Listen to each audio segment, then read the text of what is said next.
En tant que président de l'IRAM, j'ai le plaisir de vous accueillir pour cette journée sur l'insertion socio-économique des jeunes ruraux en Afrique. Bienvenue à tous. On a fait de ce thème un enjeu important dans le programme de l'IRAM et puis on a décidé donc de faire cette journée d'études.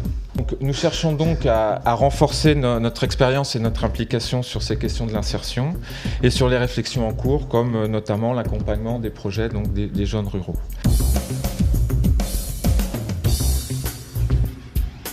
Donc les journées d'études sont pour nous un bon moyen pour atteindre ces objectifs, car donc, elles permettent d'échanger et d'approfondir sur le sujet avec d'autres spécialistes, de questionner nos pratiques et de mettre, enfin on l'espère, en évidence des sujets qui mériteront par la suite d'être approfondis et de faire des axes de travail.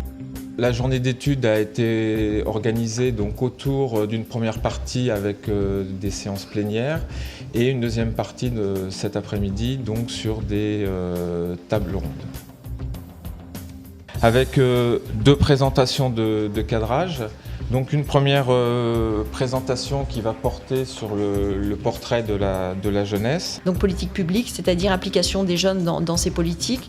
Donc comment les jeunes émergent comme acteurs, je crois que c'est un élément important. Ensuite, nous aurons une autre présentation sur la question de l'emploi agricole et de sa prise en compte dans les politiques publiques. Je crois que l'attention des pouvoirs publics et de leurs partenaires doit être plus là-dessus, sur les phénomènes de concentration des ressources au sein de l'agriculture familiale. Troisième présentation donc, permettra de comprendre en amont des dispositifs l'articulation ou la rupture entre les politiques publiques à destination des jeunes et les dispositifs de formation et d'insertion des jeunes. Il faut que la finalité soit l'accès à une activité professionnelle procurant des revenus, et ce dans une approche, comme je l'ai dit, bottom-up. La quatrième séance plénière concernera donc l'insertion des jeunes avec l'évolution des pratiques au fil du temps et comprendre ces évolutions.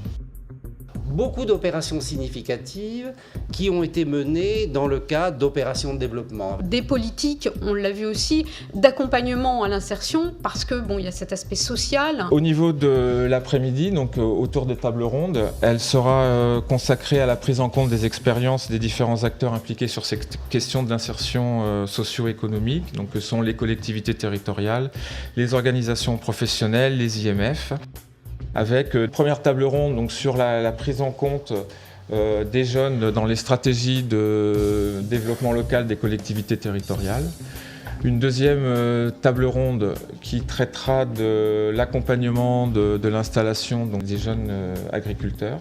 Et enfin, donc, un dernier temps qui sera une réaction à chaud, de manière à mettre en évidence les questions qui ont été soulevées à l'occasion de nos discussions. On est face à la montée d'une nouvelle évidence et on a bien vu, je crois, dans cette journée que derrière cette évidence, il y a quand même des choses complexes. Donc pour vous dire qu'on n'a pas fini de parler des questions qui nous ont réunis aujourd'hui et on essaiera de partager tout ça avec vous.